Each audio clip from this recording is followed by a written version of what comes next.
ஓம் ஸ்ரீ குருப்பியோ நமகா.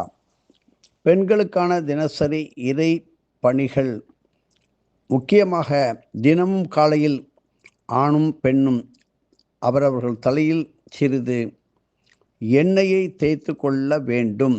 குறிப்பாக தேங்காய் எண்ணெய் மிக மிக நல்ல சக்தி தரும். அதாவது கேசத்தை வாருதல் கூடாது, எண்ணெய் இல்லாமல் தலை வாரக்கூடாது. இப்படி கலிதோஷ ஹராயை நமக, கலிதோஷ ஹராயை என்ற தேவி இந்த கேசத்திலே தலைமுடியிலே வசித்து அருள் பாலிப்பதால் தலையில் எண்ணெய் இடுவது என்பது கலிதோஷ ஹராயை தேவதைக்கு உரிதான அபிஷேகமாக, தைல காப்பாக இது அமைகிறது.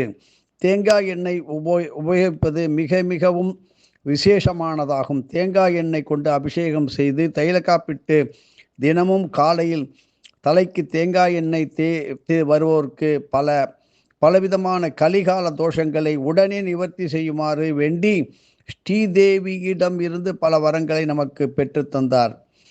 இப்படி எளிய கோபூஜையானது தினமும் பசுக்களுக்கு நல்ல மலை வாழைப்பழம், நல்ல உஸ்தியான புல்லு, கீரை இவைகளெல்லாம் கொடுப்பது, அந்த பசுவில் கணபதி, லட்சுமி, சரஸ்வதி உள்ளிட்ட அனைத்து தெய்வ மூர்த்திகளும், கோடான கோடி தெய்வமூர்த்திகளும் தினமும் அந்த பசுவினுடைய உடம்பில் இருப்பது எல்லோருக்கும் தெரியும்.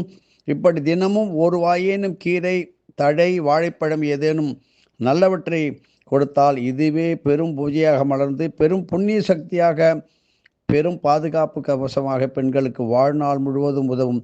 இது விசேஷமான தினசரி பூஜையாக ஒவ்வொரு பெண்களும் செய்ய வேண்டும். எதிர்காலம் அப்படித்தான் இருக்கிறது. திருமண நாள், வெட்டிங் டேயை கொண்டாடுகின்ற பெண்களுக்கும் ஆண்களுக்கும் ஒரு அற்புதமான ஒன்று என்னன்னு கேட்டேன்னு வச்சுங்களேன். நடைமுறையிலே நாம் திருமணமான நாளை மறந்து விடுகின்றோம். ரெண்டாவது, திருமணம் எந்த நட்சத்திரத்தில் நடந்தது, கிழமை தெரியும், தேதி தெரியும், ஆனால் எந்த நட்சத்திரத்தில் இந்த திருமணமானது நடைபெற்றது என்பதை மறந்து விட்டீர்கள். இப்பொழுது உங்களது பத்திரிகையை பெரியவர்களை கேட்டு அதே ஒவ்வொரு மாதமும் வரும் அந்த நட்சத்திரத்து அன்று எளிமையாக நீங்கள் என்ன செய்ய வேண்டும், உங்களது குருவை வேண்டிக் கொண்டு இப்படி திருமண நாளை ஆங்கில முறைப்படி நீங்கள் கொண்டாடலாம், தவறில்லை. ஆனால் தம்பதியர் உடை அணிகலன்களை வாங்கி தங்களை அன்று மகிழ்வித்து கொள்வதுடன் அம்மகிழ்ச்சியை பிறருடன் பகிர்வதற்காக ஏதேனும் அனாதை இல்லங்களில் மற்றும் சிறுவர் சிறுமியர்கள் நோயாளிகளுக்கு இனிப்புகள் அல்லது இயன்ற தானங்களை அளித்து ஆனந்தம் கொள்ளலாம். இப்படி திருமண நாளன்று கணவன் மனைவி, அதாவது மனைவி கணவனை வலம் வந்து 3 முறை வலம் வந்து விழுந்து நமஸ்கரித்த பின்னரே நீங்கள் வெளியில் செல்லலாம். கணவனும் மனைவியை அதாவது எப்படி ஆசீர்வாதம் செய்ய வேண்டும் என்கின்ற எளிய முறையை சொல்கின்றோம். சந்தன கந்த பாக்கிய, சந்தன கந்த பாக்கிய பூர்ண கல்யாண சுந்தரியை நமஸ்தே சங்கர பிரியே. மறுபடியும் சந்தன கந்த பாக்கிய பூர்ண கல்யாண சுந்தரியை நமஸ்தே சங்கரப்பிரியே என்று கணவன் ஆசீர்வதித்தால் அந்த பெண் சந்தோஷமாக இருப்பாள்.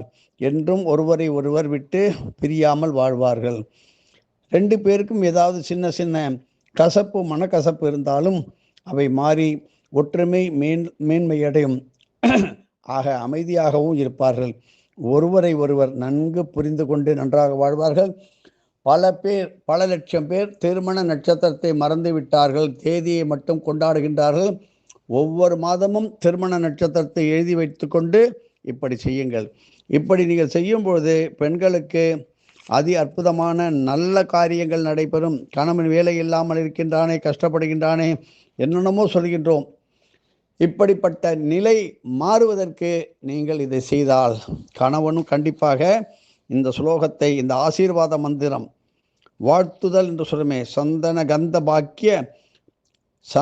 கந்த பாக்கிய பூர்ண கல்யாண சுந்தரியை நமஸ்தே சங்கர பிரியே இதை 3 தடவை சொல்லி அக்ஷதை போடுங்க. உங்கள் மனைவி தீர்க்க சுமங்கலியாக இருப்பார்கள். தொடர்ந்து பார்ப்போம். ஆன்மீக பொக்கிஷங்கள் கோடி கோடியாக தருகிறோம். எதுவும் என்னுடையதில்லை, அனைத்து உடையவர்களால் அருணாச்சலா.